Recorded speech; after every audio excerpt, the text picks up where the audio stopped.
But at this point, I will throw it over to Regal. Please take it away, my friend. Hello, guys. Yeah, so what Ali was saying is used to be the fastest category for this game was force quit, and the only way that it was known to execute the glitch, it's a wrong warp to get into the end of the game like really quickly, and you used to only be able to do it on the Xbox version of the game.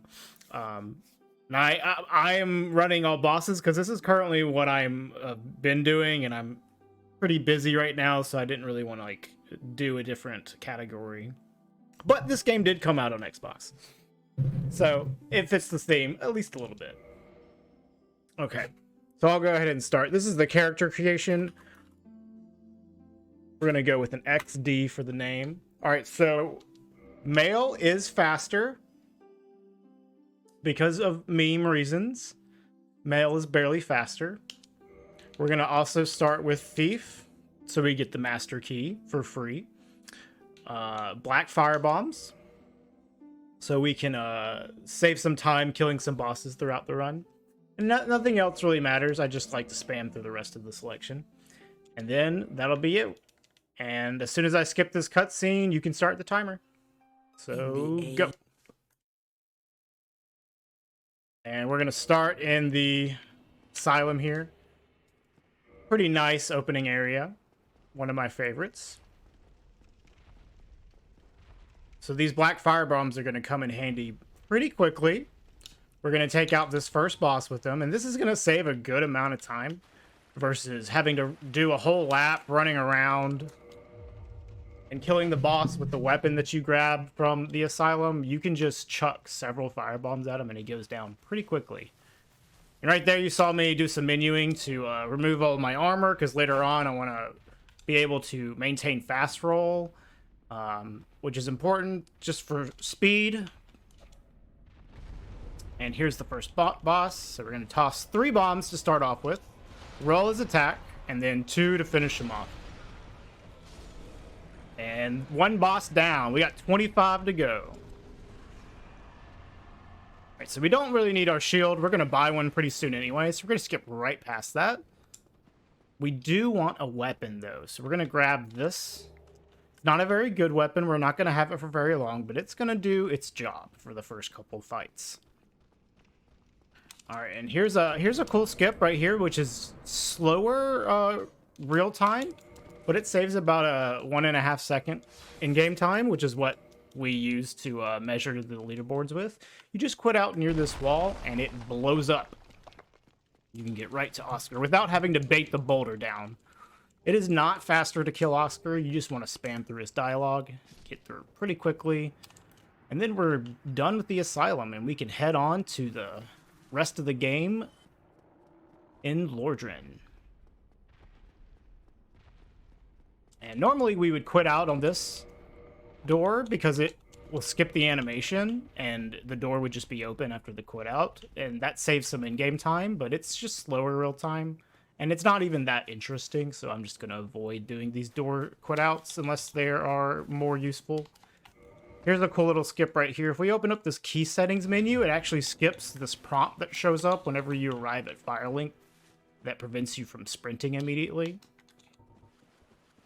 Right here, we're just going to do some pathing to get around these hollows. They're pretty annoying, but if you know what you're doing, you can get around them without too much effort most of the time. And this area of the game is honestly like probably one of the most annoying areas in the whole speedrun, and just in terms of the enemies around. Like you're at base stats and everything is jumping at you and acting really erratic, and you're sprinting through so you take extra damage. It's not fun. You can roll to skip the stagger from that Drake landing, but I mistimed it just barely. So the first thing we're gonna do before we continue through Undeadburg is we're gonna go to this merchant. We're going to buy 3 arrows, a rapier, a bow, and a shield, and we're going to do a glitch called prompt swap that I just did there, where I used the, I clicked the mouse while inputting with the controller at the same time, and it allowed me to buy the bottomless box for a very low price, the same price that the fire bombs cost. So what I was doing was I was basically taking the prompt to buy the firebomb and then putting it into a different context menu to where that would actually buy the bottomless box for me. We're going to be using the bottomless box to do a bunch of broken duping later on. And there's the gold pine resin. We're going to want this because our weapon right now is really weak, but the gold pine resin is going to give us a nice flat buff to our weapon, and this boss right here is weak to lightning, so it's even good. I'm going to heal up here just for safety.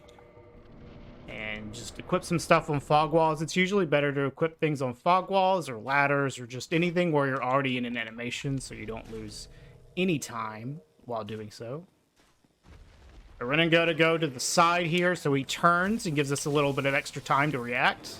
That's a pretty annoying attack for him to do, but we didn't get hit, so that's good. This is a good attack right here. And he's dead. Alright. That was pretty decent. Alright, so here's a scary part coming up right here. Where we're going to use an arrow to bait down this Hellkite Drake and try to get his tail to cut off. If it goes wrong, it's really bad, but it should be fine. First, I need to just sprint down this bridge. Get away this fire. Heal here just for timing purposes. To dodge this arrow, shoot the Drake, and buff. To dodge this other arrow. Run up, and then 3 cuts. And there's the Drake sword. Nice. So now, from here, we'll be able to use the Drake sword to take care of some early game bosses until we get our main damage source later on in the run. And here we have the first really big skip in the run coming up. It's called Sin's Gate Skip. And I'll explain it. But first, I want to take this elevator up here, because just in case some memes happen, it's a really long run back if I die here. So I'm going to take this elevator up on the left.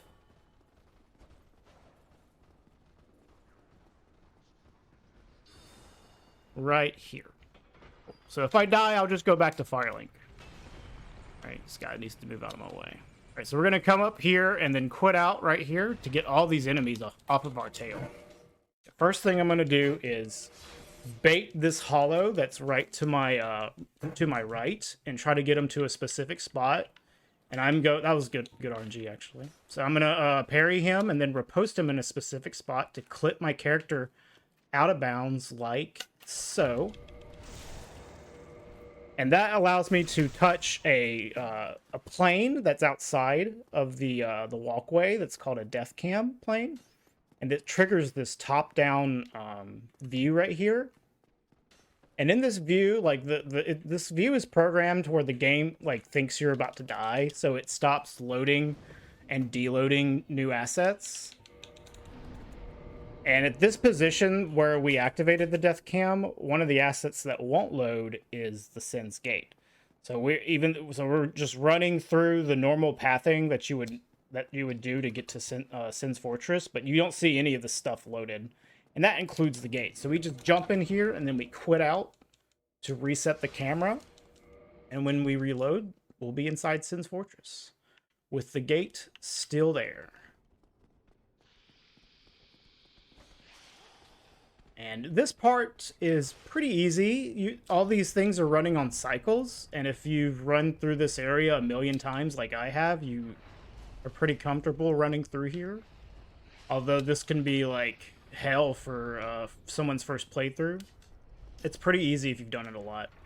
So right here I'm going to do the first example of one of the most important glitches in the run, which is the move swap glitch, which I'll explain in a bit. But first we need to get the snake out of the way. I'm just going to quit out for safety. So that the Drake Sword R2 there, hitting the snake, caused the snake to fly into that wall and break it for me. Normally you'd have to use a boulder to break that, but the snake's flying body actually breaks it. We're doing this to free Logan here. Logan is a smart wizard boy, and he's going to be giving us some spells later on in the game that we're going to be using to go fast. So the thing that I did was move swap. Move swap is a glitch that abuses the action queuing system in this game. A lot of the glitches that we use in this game abuse that. what I did was I queued up two-handing my bow during that jumping animation, and before the animation finished, I swapped the bow out for my Drake sword. Quitting out here, by the way, because a boulder would come down and kill me, and we're just resetting it. So after I did that animation, where I swapped the bow out for the Drake sword, I ended up coming out of it two-handing my Drake sword in my left hand, which is normally not possible. Normally, the only weapon that you can two-hand in your left hand in this game is the bow. And so they designed the two-handed left-handing, I guess, status of the character to only have normal attacks and not to have a running, rolling, and plunging attack. So the game doesn't have information for those types of attacks. So it actually just takes that information from your right-hand weapon. So we are using the rapier's really fast running attack that hits twice on this much more powerful Drake sword. Which isn't a huge deal right now because the Drake sword is already going to be falling off in damage quite a bit. But once we get the Dragon Tooth, our main source of damage, it will pick up quite a bit. And you will see the real power of Moose Swap. Right now, this is just kind of the best that we have. The best thing that we can get quickly. We just need something to kill this next boss, Iron Golem. Here's Bob. Bob's dead. Alright, so this is going to be the Iron Golem fight. I need to do 400 points of damage to his legs to stagger him. And I want to stagger him in a specific spot to where whenever after I stagger him, I will then do 200 more damage to make him fall. But if he's staggered just correctly, he will, instead of falling on the ground, he will fall to his death. And this is good. That was good RNG. That was the stomps. It's the easiest one to deal with. And that should be good. Here, and that was a decent bomb cycle right there, yeah. So that bomb's coming down right there can be annoying because you need to get past the fire in order to hit the warp here. But that was a decent bomb cycle. Right. So here we are in Anorlando, really, really early in the game. We got here without ringing any bells, but we're going to have to ring some bells later on.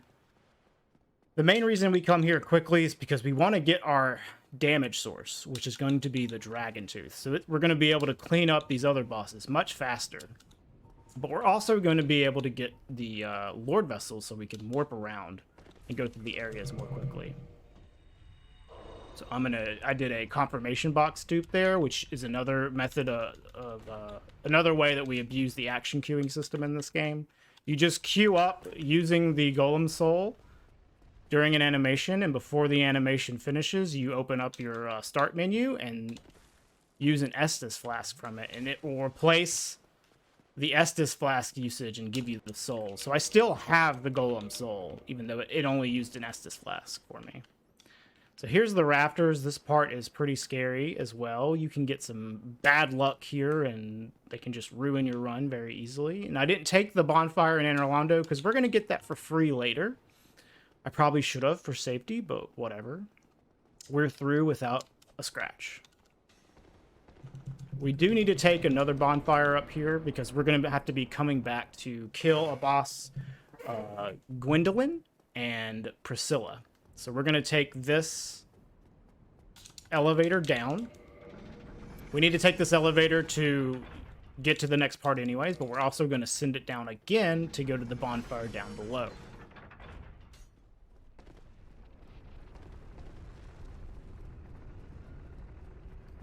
Alright. And I'm going to check behind me to make sure this gargoyle isn't coming up on me, because this gargoyle can meme you. Alright, we're safe.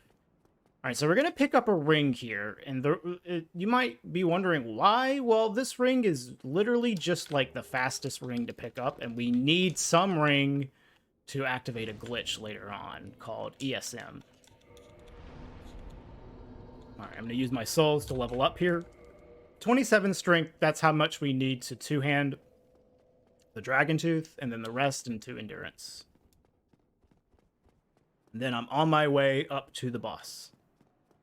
ONS. It's going to just be a long run to ONS. And I'm going to do a cool trick on this elevator to keep the elevator down. So the elevator is in its current down state. Well, the game won't update its state to being at the top until the animation for it turning fully finishes. So what we're gonna do is land and well, I think I barely got it. We're gonna land up here on stable ground and quit out, and then the elevator should be down. Okay, yeah, see, it's down. So now when we go to Priscilla later on at that bonfire, we won't have to wait for the elevator to come all the way down. Doesn't save a whole lot in real time, although it does save time in real time, but it saves like a significant amount in game time, sending that elevator back down. It's a cool trick. Yeah, that was a little scuffed though. Alright, I need to be quiet here. Gotta listen for these guys throwing lightning at my back. Okay.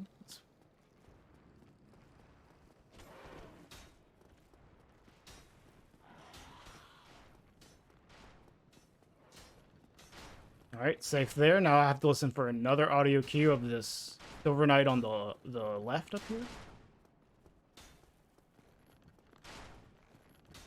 Alright, safe. And goodbye. Alright, that was decent. Okay, and now we're safe, and now we can go on our way to ONS. But before we go and fight the boss, I am going to take this bonfire for safety, because this is a pretty random boss that can just ruin your day no matter how well you play. And if we died to them, we'd have to do that whole run back from the Dark Moon Tomb bonfire. So we're just going to take this one for safety. And then we're going to also take a trip down into the basement of Anorlando and get hit by the Silver Knight. This is where the Dragon Tooth is. This is going to be our primary source of damage for a large portion of the run, but not the whole thing. Oh. There's another confirmation box dupe using the Homeward Bone, consuming my Estus Flask charge instead of the actual bone. You see I still have the bone even though I used it. Alright, now we're on our way to the most annoying boss in this game. Ornstein and Smo. So let's see what they do. What speedrunners do typically hinges on the openings that they give you. There are 3 main openings that they'll give. We're hoping that Ornstein does a charge attack to the left side. But he could potentially do a walk opening or a lightning opening. Alright, that's good RNG. That's what we want. But it could still go sour from here. We'll see what happens. Alright, as you can see, the move swap is dealing a lot of damage and staggering Ornstein. And Smo slammed me down, but I had full HP, so I'm fine. Alright, this phase is a lot easier because I can actually just stun lock Smo for the most part, and he doesn't have his homie Ornstein up in here making things just worse. And you want to try to keep Smo near the elevator here. You see that fog wall in the distance? You want to stay close to it so when you kill him, you have enough time to make this elevator right here, which I think we will. Yeah, we made it. Okay. All right. And there's the boss. Nice. That was decent. Okay. Now we're here at Guinevere, and we can get the Lord Vessel. She likes to talk a lot, and it's kind of slow to talk to her, so we shoot her in a very particular spot. Queue up a Homeward Bone and warp out as we get the Lord Vessel. And now we are on our way. Well, first we have to level up 15 intelligence for Logan, because if we try to talk to Logan without that, he'll think we're stupid. And we're going to rest at this bonfire real quick so that we bone back to it when we're done with gargoyles. That's where we're going right now. We're currently on a mission to ring the bells of awakening. And we didn't do this earlier because, well, we have Sin's Gate skip, so we didn't have to do it, but we got this Dragon Tooth weapon, which you're really not supposed to have for gargoyles or for Quelaag, and we're going to do a whole lot more damage to them than we would otherwise. But we still need to ring the bells. Because of this route in particular that uses Frampt to get real big real fast. in combination with the bottomless box that we bought from the merchant earlier. That's good RNG from this Balder Knight here. He can be pretty annoying, but he's fine there. Here's the Hollow Room. This place is also really annoying. Yeah, that went okay. Okay, alright. Unscathed. So I'm going to do another move swap here. This one's going to be off of a ladder animation, though, rather than a jump. And I'm going to do it too fast. So that's what happens when you do it too fast. You get that really, really slow animation. And that's what it looks like when you do it too slow. So that, yeah, you guys get to see all the different ways you can fail it. All right, there we go. All right, let's see what they do. All right, that's a good opening. Sometimes the gargoyles can fly up in the air, and that's slow. That was a good opening. And that's the fight. Very easy. Yeah, you're welcome. Alright.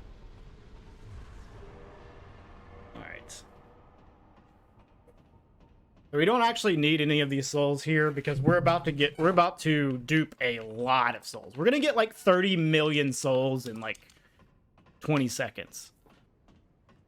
After Quelaag. So we can just dark sign all of these away.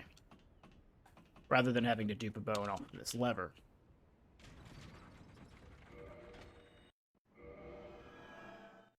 Alright, so we should be going back to Firelink now, because that's where we rested before.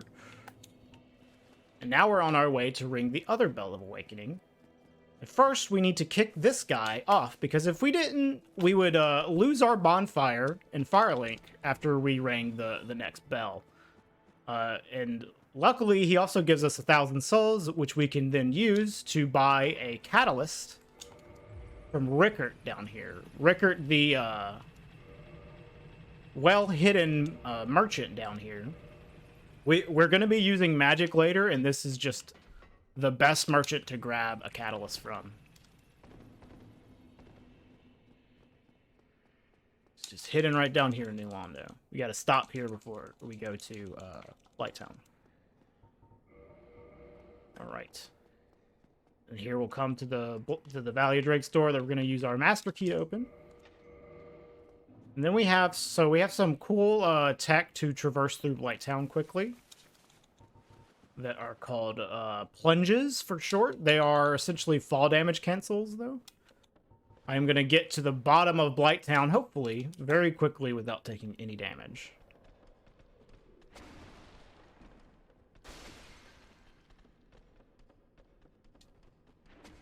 Here's the first one.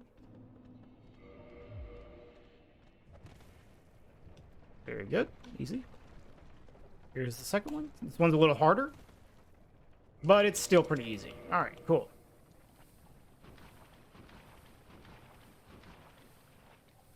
It's faster to go through the swamp, by the way, with by chaining these rolls together and then regenerating all of your health. It's just a small little optimization. And so we are going to move swap before the fight. This is this fight's a little longer. Quelaag's a lot tankier than the gargoyles, but man, it's still like a big difference fighting her now versus fighting her earlier before you ring the bells. Heal here for safety. I would need to heal after the fight anyways. Let's hope that she gives us a good pattern. She can be a little random. Not the best jump. Ah, I missed the double hit. You can actually get a double hit on that jump, but I just missed it. I got one at least. Alright, what are you gonna do? Alright. This is not the best pattern, but we should make it through. This is actually the attack you want her to do at the beginning, because you can just pack on so much damage on her while she's doing it. Alright, and so now we get to ring the Bell of Awakening over here to awaken Frant, and then we can do a bunch of crazy duping with him. I think my health is fine to take this drop. We want to take this Daughter of Chaos Bonfire, so we have it for later. So I have to take this drop. I think my health would have been fine, but just for safety, I'll heal there. I'm gonna kill this guy. His name's Angie. He only likes people with eggs. He's a bigot, so we're killing him. but it's also faster to kill him. And part of the glitch with Frant is you have to have your items inside the bottomless box. So that's what we're going to do. We're going to deposit them in there. And now we're going to do Frant duping. This abuses a glitch called quantity storage. So I'm going to be viewing some quantity prompts and overlaying a confirmation box with Frant's feed menu to inject these large quantities, 999, into his feed menu. So we'll be able to sell to him 999 of Quelaag soul, and because the soul is in the bottomless box, it's actually going to underflow the amount and then duplicate the soul to the maximum quantity, like so. And we can just keep doing this over and over again as much as we want, but all we really need is a few cycles of it. One more cycle. And you can see my souls are skyrocketing here. We're going to also view this humanity to store a 4 quantity. We're going to go to Logan over here, and normally Logan will only sell us 1 soul spear. We're going to use that quantity of 4, overlay this prompt to inject that quantity, and we're going to buy 4 soul spears from him instead. And now you see I have a bunch of souls here, and I'm going to use all these to level up quite a bit. I'm going to get 33 Vit, because why not? 16 Attunement, 52 Endurance, 53 Strength, 45 Dexterity, and 99 Intelligence. Very smart boy. And attune all of our spells, and we are swole. We are officially swole. So now we'll be able to just light up the rest of the bosses. We're still not at our strongest, though. Later on, we're going to be getting a ring, well, sort of a ring, that is going to make us even stronger. Right now, this is the best we have, though, and we need to go kill Stray from here, because Stray is going to let us go to Priscilla, enter the painting, and there is an item in the painting that we really want, for reasons I will explain later. You gotta sit at this nest for about 20 seconds. Yes, we will get a stronger magic spell as well. You're absolutely right. We're not done getting strong, but we are done leveling up our character. Alright, so these guys are annoying, but we have this enormous health bar, so it really doesn't matter. And they missed us anyways, because they're not very good. Cast this horrible spell, holding soul mass. Okay. So you can see I'm not doing a ton of damage to Stray here, but the alternative would be using the Dragon Tooth plus 0, which is much worse than this. That was a decent fight. Alright, so now that we're done with Stray, we have another boss down, and we can get the Peculiar Doll, which will allow us to get into the painting, and that is where we're going to go right after this. And the reason we're doing this stuff early is for that item... I need it. That item I was talking about earlier that is in the painted world. We want to get that as soon as possible.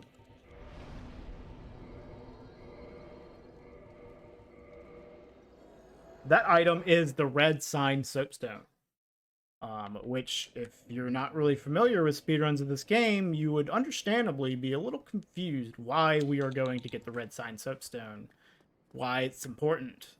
But there is a glitch in this game called ESM, which stands for Equip Slot Manipulation. And so what you can do with Equip Slot Manipulation is you can equip items into slots that they normally are not able to be equipped into, just to make it simple. It's a very complicated glitch. I don't understand it that well. Most of us don't. But to keep it simple, I'll be able to equip the red sign soapstone into my ring slot. And the red sign soapstone just so happens to have the same item ID as the red tearstone ring, which is one of the most broken items in this game. The red Tearstone ring gives you a very large damage buff when you're below 20% HP. But the ring is very out of the way.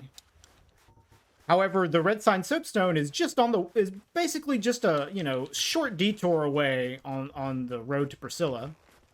And then we can turn it to red Tearstone ring and save several minutes over having to go pick up the ring itself. And we want to get this ring as early as possible because it's going to buff our damage for, all the bosses that we fight. So the earlier we get it, the more time we're going to save. And it's right up here. We have to dodge these crows. There's also a cool plunge that I'm going to do, which will help me to not have to heal. Another fall damage cancel. It's going to be right after I pick up this red sign soapstone here. Like so. Plunge here, and hopefully this hollow doesn't kill me. Oh, okay. That actually was good, because you can land on that hollow and you'll just die because he'll prevent you from canceling the fall damage. But I had to roll backwards there to avoid it. So yeah, now we just gotta run down this bridge on the way to Priscilla. That was also a small little skip there. That is just I guess a leftover piece of collision from when they first made this area. It's like one of the first areas that they designed for this game. You can just run onto the side there and drop onto this bridge. So we're dodging all these arrows on the way to Priscilla here. And we're gonna shoot Priscilla with an arrow, because when you aggro her, she actually disappears and you can't see her. But you can see the arrow, as you see right there. It tells me where she is. Okay, one of my homing soul masses missed. Remember I mentioned that spell's bad? Yeah. Alright. Not too bad, though.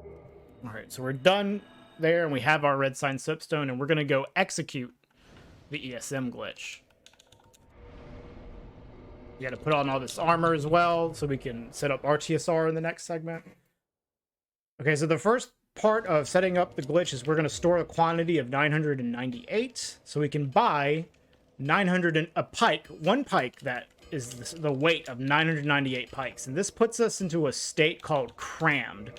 There's actually a leftover mechanic in this game that is borrowed from Demon Souls, where there's actually a weight load limit, but they set the limit artificially high to where no one would normally reach it in a casual playthrough. Well, of course, speedrunners figured out a way to abuse it. And when you're at this limit crammed, when you try to remove your rings, you get that dialogue prompt that I just got right there. And with some special magic tricks, I was able to unequip the ring and then put on the red sign soapstone. And now the game thinks that I actually have on red Tearstone ring. As you can see right there. And we put on all this armor as a weight setup to where we can activate the low HP requirement for RTSR so we can deal more damage. Right now, we're on the way to Hydra. Hydra is not a boss, but in order to kill all the bosses in this game, you have to kill Hydra because you need to access the DLC. Part of accessing the DLC is killing the Hydra. We need to rest at this bonfire as well, because this is going to be our base of operations for the next large part of the game. So there are several bosses that come from here.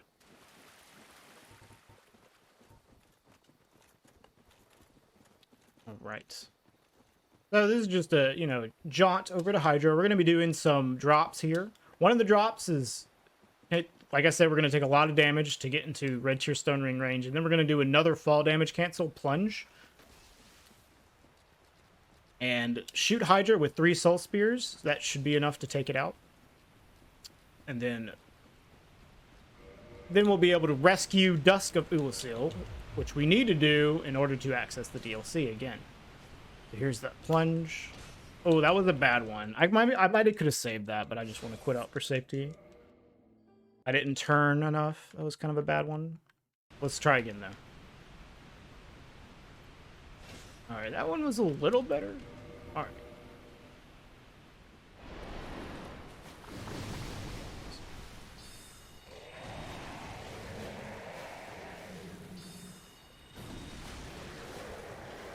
I need to drop... This is the pike that weighs a whole lot. I actually have to drop it so I can start equipping my rings and de-equipping my rings and picking up new items because I'm still crammed. And I picked it back up because when I pick it back up, it actually resets it to a normal pike, just 1 unit.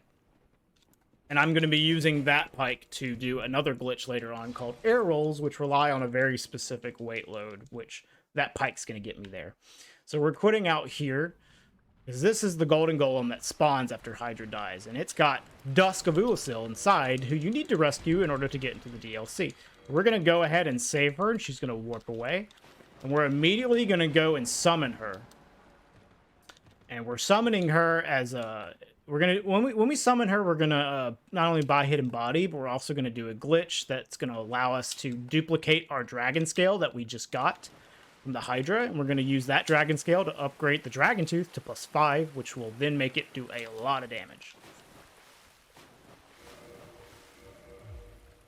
And another reason, the main reason that we're doing this is so later on our way to the DLC, we have the Crown of Dusk just by the DLC entrance, which is going to boost our magic damage by about 20%, and that is going to save us a good bit of time the rest of the run. So I need to kill these dudes because they're going to mess with me. Alright. So here comes the dupe. By hidden body. This is another type of dupe called a... oh, I messed it up. A brightness dupe. Which is kind of difficult to explain, but it's it also used the quantity storage. You see, I just dropped negative amount of scales, which actually gives me a positive amount. It's a little too complicated to explain that one, so I'll just leave it. But we have a bunch of scales now, but we don't have enough souls to upgrade our dragon tooth. So right now we're going to be killing a few bosses to get some souls before we start using dragon tooth +5. And butterflies, one of these mini bosses that are in this dark root garden area. So we're just going to head straight to it. And Butterfly is going to get kind of wrecked by our setup here. While we wait for Butterfly to come, we're just gonna do a bunch of menuing. Alright. And that's Butterfly. Easy boss. Yeah, when you subtract a negative number, you get a positive number. Simple. Alright, so now we need to take care of Sif. Once again, another boss that's just near this bonfire. This is a really important bonfire for the speedrun, because you can just do so many things from this bonfire. This red tearstone ring set up right there, getting hit by that knight, plus having this dust crown ring on. You see my HP is like at 50% right now. That's not because I'm cursed, it's because I'm wearing a ring called the dust crown ring, which actually puts my HP at 50%, which is very useful for these low HP setups that will put me into hyper mode. This boss is really annoying. The fan favorite because it's, you know, it's like a cute dog, but as a speedrunner, this boss is awful. Really don't like this boss. Hopefully we'll get a good pattern, but there's a good chance that this boss will just be really annoying and ruin our run. Well, not ruin it, but, you know, loses some time. This boss likes to hop around. It's more of a rabbit than a dog.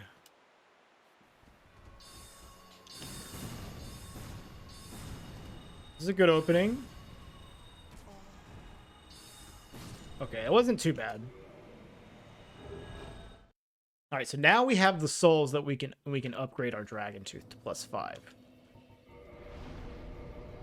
It takes like 10,000 souls per upgrade for the dragon tooth, so it's quite expensive.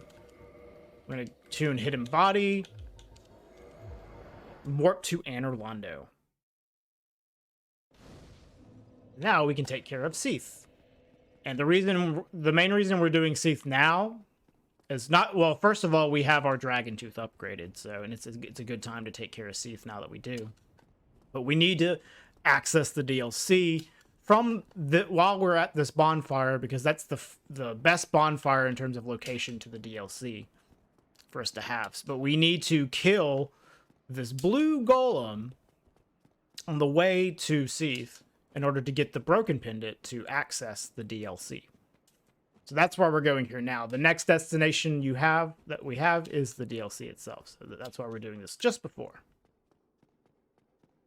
These boars, you can actually just roll right through them, like so. Sometimes this one will catch up to you and hit you, even if you don't really do anything wrong. But, okay, he was nice to us. This one sidestepped for us, so that was good RNG. All right, we're going to cast Hidden Body for the first time since we have acquired it, because it makes this upcoming part a lot more consistent. There's a lot of crystal hollows in this area, and we need to kill this golem to get that broken pendant, as I said. And there's a bunch of them around, so having Hidden Body just makes this a lot nicer, a lot comfier.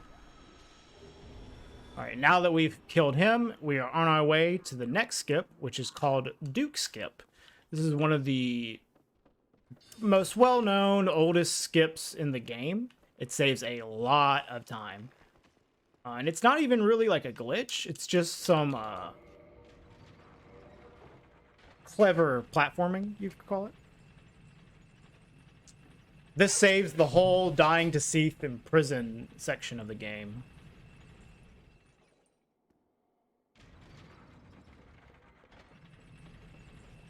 You fall right here onto this. You roll here, and that's it. Easy. Easy skip. And we're on our way to Seath. Now there is another skip up here. Ooh, I haven't died yet. Let's go for it. I'm gonna go for it, guys. This is the slope quit out that I'm gonna do. This skip's really hard. And if you die to it, you lose a lot of time. But I don't think I've died a single time yet, so we're going for it. This saves like 15 seconds in-game time, which is like a lot. It's an appreciable amount, but like this is really, really difficult. There's an easier way to do the skip using fall control, but we don't have fall control, so we actually have to land on a very specific slope of a crystal below us and quit out at just the right time to not die. Ooh, okay, I didn't get a jump. Didn't get a jump, so that's bad. We didn't die, though. There's actually like a kill box right below, which if we hit it, we would just immediately die. I think that's gonna work. Yeah! We got it. I think we got it. Hold on, we'll see. I think we got it, though. Yeah! Let's go! Easy skip. Nice. I think that's the first time anyone has ever performed this skip at a marathon without dying. So that's pretty cool.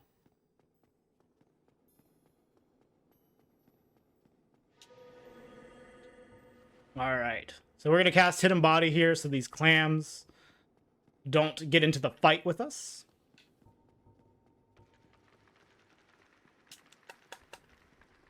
Yeah, this is a pretty straightforward fight. We're just going to go in here and shoot Seath's crystal to make him vulnerable and move swap, and you're going to see how strong we are right now, guys.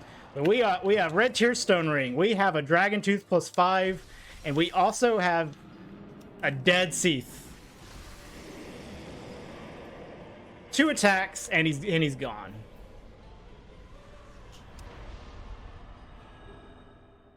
Yeah, world's first. All right, and now we are on our way to the DLC, the main event. Yeah, very, very hard fight.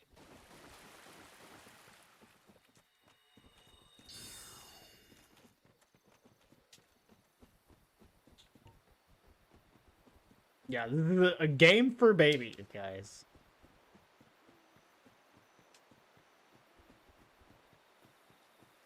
So we have some bosses coming up that if these fights go well, they look like a joke, but there's definitely stuff that can go wrong on these bosses. This first one coming up is really annoying. I hate him. His name's Sanctuary Guardian. Whenever Sanctuary Guardian gives me an opening, he will die very quickly, but we just have to wait for him to give me an opening. It's the boss is notorious for doing a lot of lightning attacks at you, which you really can't punish. So hopefully we won't get too much lightning.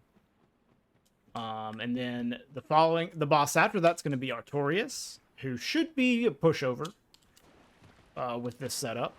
And then we're going to have a very exciting Calamite fight, followed by probably the best boss in the game, actually, which is Manus. First, we need to pick up this Crown of Dusk, though. As I was saying earlier, this spawns after you've summoned Dusk. It spawns right by the DLC. You got to make sure you pick up the crown and not enter the DLC, or else that's really bad. Alright, so now we are in RTSR range. We are pretty much one hit from death, no matter what the boss does. Alright, so that's one lightning attack. One is kind of normal. The fact that the boss didn't do, like, 5 is pretty good. Alright, so now the boss died really quickly. And now I have set up my armor for a glitch called air rolls. So if you've watched Dark Souls remastered runs, you may have seen these. We call them meme rolls in the remaster. We just call them air rolls in Prepare to Die edition. What's going to happen is I'm going to start rolling off of an edge and then keep spamming the roll button, and I will continuously roll in midair. And in order to achieve this, you have to have a very precise weight load in this game. In the remaster, it's very, very easy to achieve this. There's a very large weight window that you can have for it to work. But in Prepare to Die edition, at 30 FPS, it is like 25.00088% or something like ridiculous like that. We have these very precise weight setups in order to get us there. And what it's going to do is it's basically going to allow me to roll the fall damage here. So that drop would normally kill me, but since I was rolling, I framed the fall damage. I'm going to talk to this guy so we can get some green blossoms, which are going to help us with stamina regen. It only takes a second to talk to him, so it's worth it. We're going to do a move swap again, and hopefully you'll be able to see once again how stupid Dragon Tooth plus 5, Red Tearstone Ring, and move swap is. If I can actually move swap. Here we go.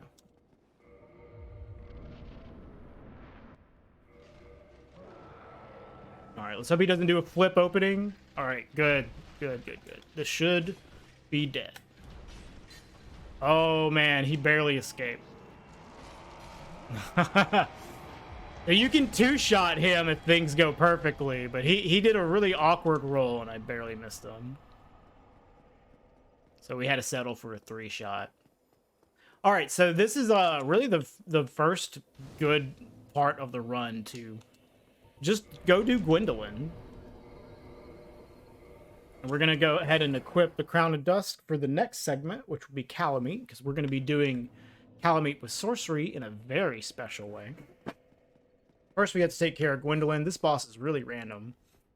We need to wait for Gwendolyn to do like specific opening so we can one-cycle her.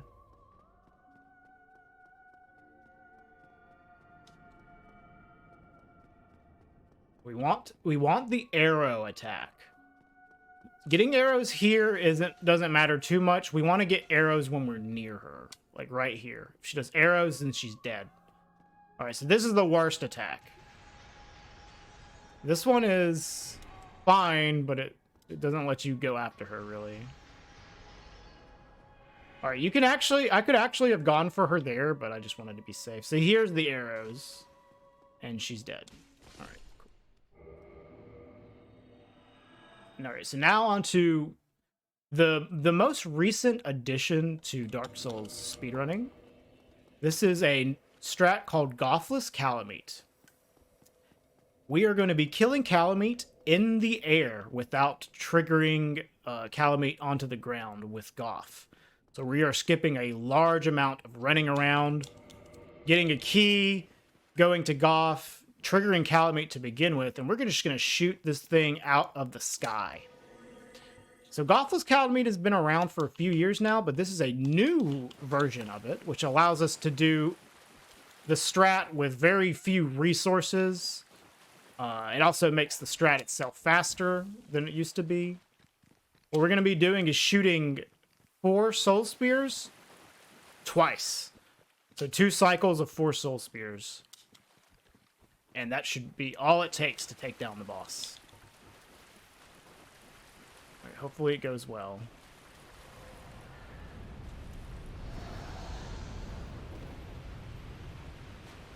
We need to do this specific pathing here because we don't want to be too far forward or it will bait out the wrong attack from Calamite.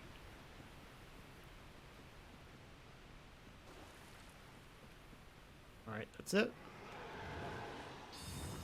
You see, this is like a safe spot right here where I can just fire at Calamite while Calamite shoots fire all over the place without any effect. All right, so we need to go here and start shrugging. This is to time the cycles.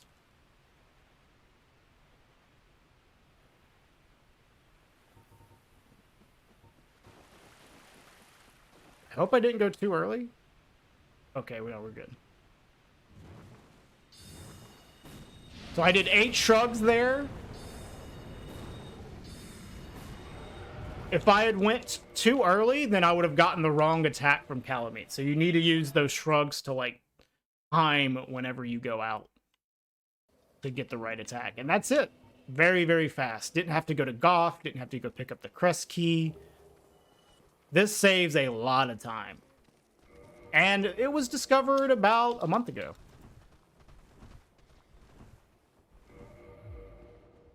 And so now we do some more air rolls. These air rolls plus Gothless Calamite really just make the DLC like very, very fast. Like you're just taking a straight line through like all of the content. It is really, really, really fast. So this is what we call Hell Bridge. It's pretty comfy with Hidden Body, but these guys can still be memers. We're gonna do some more air rolls here if we can get past this guy. Excuse me. And this is where we're going to pick up the most broken spell in the game. Dark Bead. You may have heard of it. First, we need to cast a Hidden Body here, because the Dark Bead pickup is a little sketchy. We need some safety. We're going to be using this. As soon as we kill Manus, the rest of the game is just going to be blasting bosses away with Dark Bead.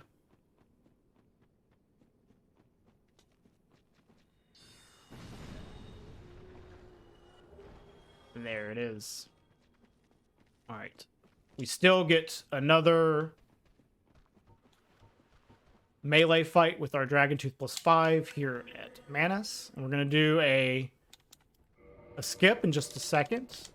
That saves a few seconds. Doesn't save a lot of time, but it's a Fog Gate skip. Which is also going to be used as our Red Tear Stone Ring setup.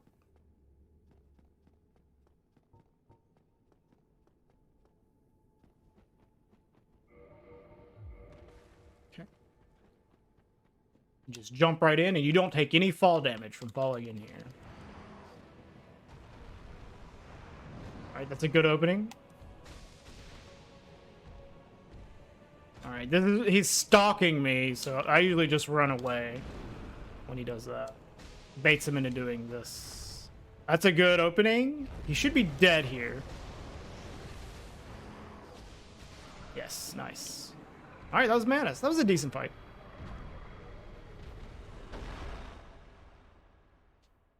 Okay. Now we are on to like kind of like a boss rush portion of the run. We're just gonna be blasting things away with Dark Bead. We're gonna do a really, really cool skip right here that anyone at home could learn to do themselves very easily. This is called Fire Sage Elevator Clip. So what I'm gonna do is I'm gonna stand just on the edge of this elevator. I'm gonna hang one of my feet just off, and I'm going to repeatedly quit out over and over again. If you pay attention when I load in, the elevator is going to load in just after me, like that. The stand-up animation for my character is going to move me back just a bit on every single quit out, and eventually I'll be standing on top of the elevator, and I will just clip through the ground. And normally you can't just stand on top of the elevator because it's unstable ground. So you have to put your position just off of it and use these subsequent quit outs to push yourself backwards. You fall right through before it loads, and there's a boss right underneath you and a branch that kills you sometimes. All right, we get to see it again. That happens sometimes.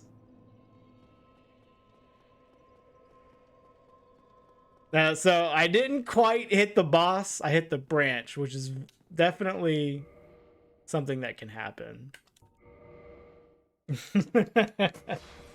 Yeah, rip the deathless run. Well, like, maybe I died to something. I don't know.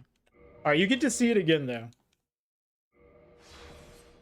So this boss is basically a reskin of the Asylum Demon from the first area, and you can plunge the Asylum Demon.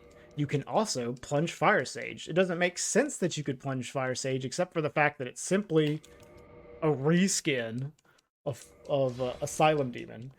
And this fact makes it to where you can do this skip, fall through here, and not take lethal fall damage, and just land right on his head. And his AI isn't loaded, and we can just kill him as we please.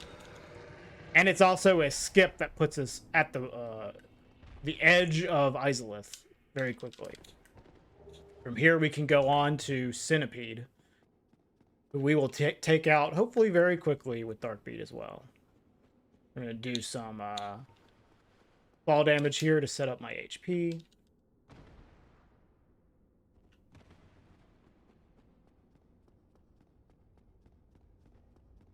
And this should be two dark beads, just 2 casts to kill this boss. I might miss a few shots if my aim is poor, and then it'll probably be a 3-shot. But optimally, this will be a 2-shot. Nice. There we go. 2-shot. And then we need to heal, and then equip the orange charred ring. Of course, if anyone that's played this game, you need this ring in order to run through the lava without getting damaged.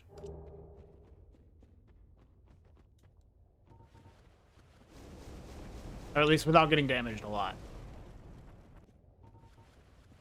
So this area of the game is not very pleasing to the eyes. And if you've ever played unpatched Dark Souls 1 on console, this is also like a horrible area to get through because of these enemies. The bounding demons are just nightmares. On the later patches of the game, they're pretty toned down, pretty docile compared to how they used to be. And with some specific pathing, you can get past them really consistently. They don't really mess with you. But yeah, like if you ever play this game on 1.0 old patch, this is like the worst area of the game. Not just because of how it looks, but because of these enemies are like nightmares. But we can get through it pretty comfy now. And head to the next boss of the area, Bed of Chaos, which is also not the most popular boss of the game. But we are going to be using a strat known as Toki Bombs to trivialize this boss fight. Here, I'm going to go ahead and do this for safety because there's a chance that the boss can use a certain attack, which could kill me. And you do not want to die to this boss. You do not want this to go wrong in any way, because it's a huge problem if it does. We are going to be so the gist of this fight is that it's like a puzzle fight sort of. There's like these 2 orbs on the side that you need to break open in order to access the middle part of the boss, which is the actual weak point of the boss. But you have to like casually, you're expected to like run from one side to the other, and there's all these platforms falling and stuff. But we are just going to stand at a specific location and throw 2 fire bombs to take out the orbs on the sides without doing any of that and go straight into the middle. Anyone that plays this game frequently, I highly recommend learning how to do this because it's not very difficult and it will save you a lot of trouble. I threw the bomb before the cutscene because I'm good at this game. Nice. And that's better chaos. Very good.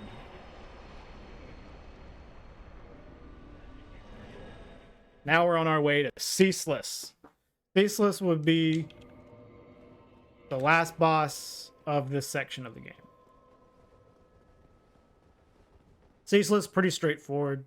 We're going to do another RTSR setup with the Dust Crown Ring to half our HP.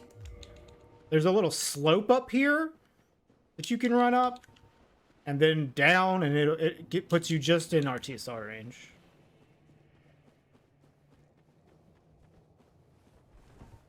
Just like so. And now Ceaseless is going to go down in 2 dark beads. It's going to be very quick.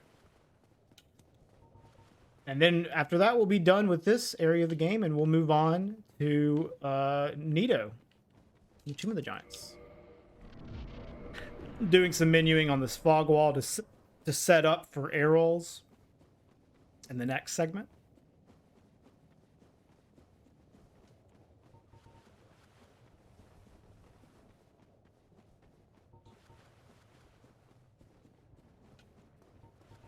Something I haven't mentioned yet. You see me doing these toggles all over the place.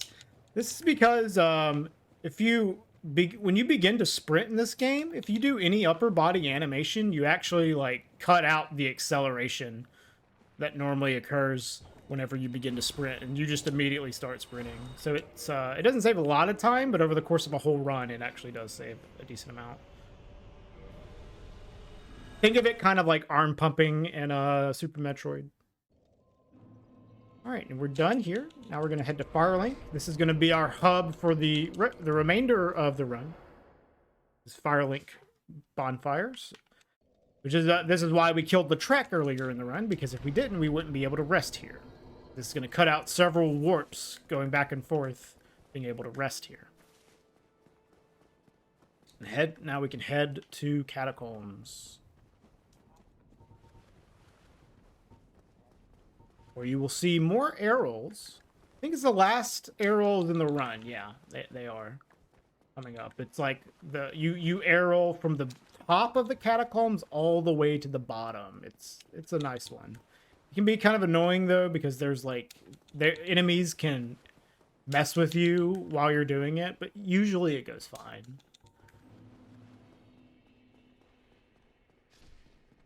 All right, so we need to pull this lever up here. Let's buy this necromancer. And there's all these skeletons chasing after us. We're just gonna quit out on the animation.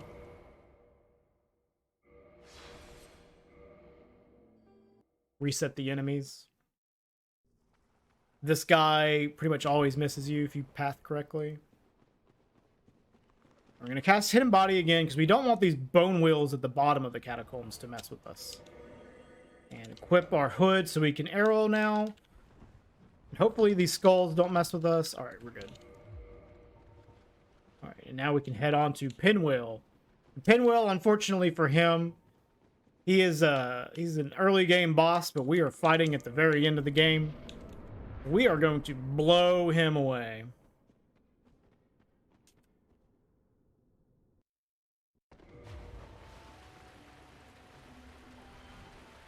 Bye, Pinwheel.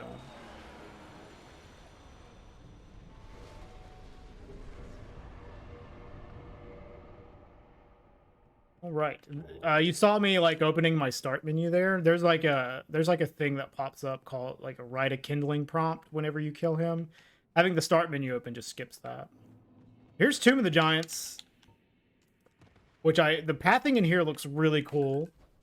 It's very easy to do. You just kind of have to know what you're doing, but If you know where to go, you can just maneuver through this place very easily, actually. We'll do a fog gate skip here. Ooh, I messed that up really bad. Alright, we'll just skip that one.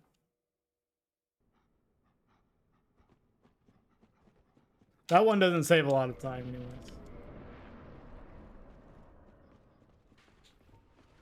Alright. Do some more parkour. We're going to jump up here. This is like a boost jump that skips you all the way over here really quickly.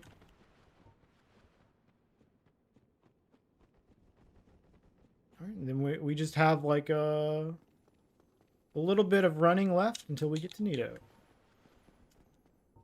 Hopefully Nito goes okay. Nito can be a troll. He can do a lot of screams, which are very annoying. I'm going to do a certain strat to make the screams trivialized, which isn't really faster. I just think it's like cool. I just want to show it off. But he can definitely make me lose time. So it should go smooth, but I might lose a little bit of time if Nito decides to not cooperate. Yeah, I'm going to go in two-hand. So if Nito does do a scream, I can, there's a trick that we found about a year ago or so, 2 years ago. Oh, he's not screaming. So whenever he screams, he plunges his sword in the ground and it like teleports to where you are. But if you just hold block, like so, it goes right through your body. It just doesn't do anything to you. You have to be two-handing your weapon, and it doesn't work with every weapon. But it just completely trivializes that attack. Yeah, it's the only time I was sad that he didn't scream. Alright, so now we're on our way to Four Kings. We're going to do a red tier stone ring setup with elevator right here. We're going to send the elevator down, walk to this wall, and backstep. To equip the Covenant of Artorias to fight them. So we're going to be doing another skip here called Thill Skip. And it's going to be just what it sounds like. I'm going to be skipping, turning, or opening the seal to lower the water. Using a slope quit out up here.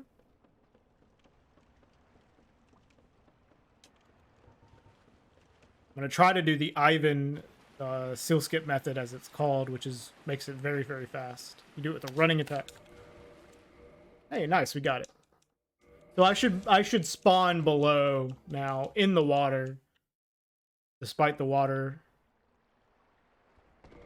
being there. I don't die, and I can just run straight to Four Kings in this out of bounds area. And so there's an interesting thing about Four Kings. They're multiple different kings, but they all actually share 1 HP bar. And whenever you kill one of the kings, their hitbox lingers for a few seconds after they die, and you can keep piling on damage on the king even after it's died. And you can actually do so much damage that you just take out their entire health bar before the second one even spawns.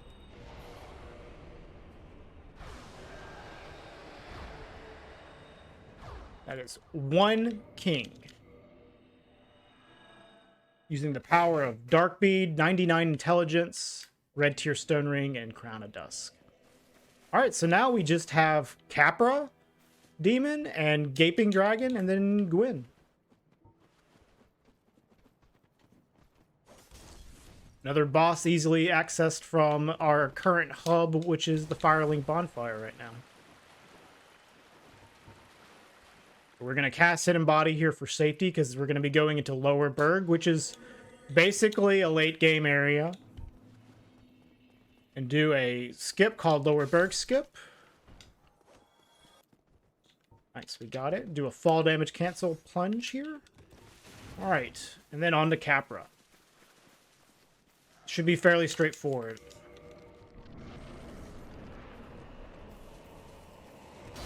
Oh, he hit me. But I have 1,000,000 HP, so it doesn't matter. I quit out as he dies, and it's going to teleport me just outside of his arena. Like so. Alright, then I'm going to do another skip up here called Depth Out of Bounds. It's going to be relying on a transition clip, is what it's called.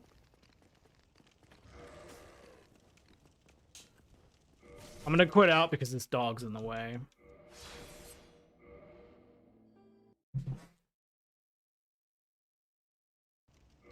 So the dog basically ruined my pike setup, so we'll just go without the pike. Put out on a certain spot whenever you transition into the new area, and I should clip right through the floor. Nice.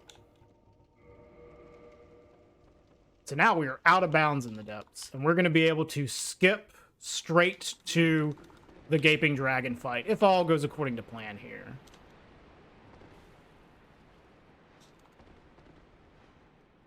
So we're going to go down here, and we need to do a jump quit out on this railing. Okay, we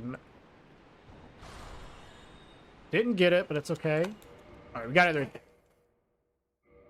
Then we need to do one more jump from this railing over this other railing right here to access the Gaping Dragon fight. And that was perfect jump. Nice. All right. And that's Gaping Dragon.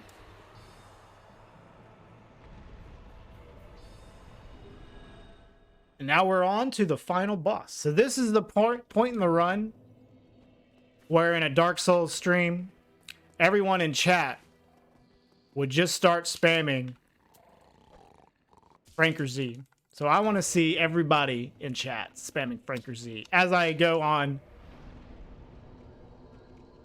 to fight the final boss, Gwen.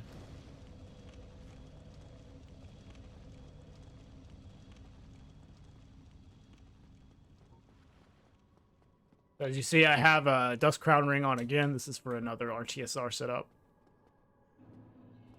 On the way to Gwen, I'm going to get this Black Knight up here to stab me in the butt as I'm running past him, hopefully. Put me in RTSR range. There we go. It should be a pretty trivial fight from here. I just need to parry Gwen one time, and that's the run. Otherwise, we're just on a victory lap through the kiln.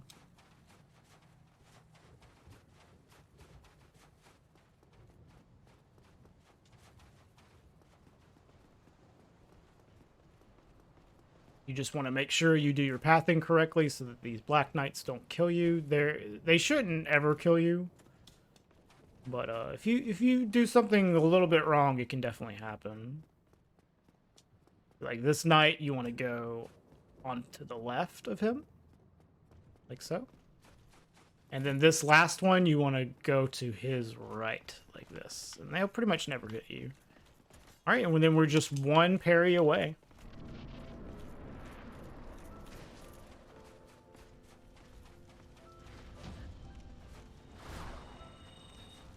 And there we go. So time will be whenever you see the Dark Souls logo come up.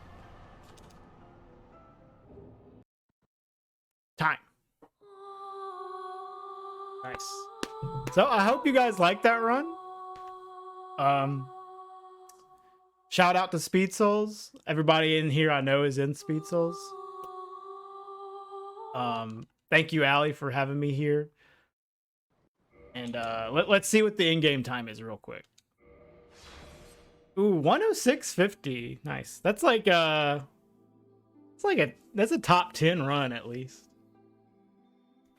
But yeah, thanks for having me here, guys. I hope y'all enjoyed that. That was fun. I guess that's all for me.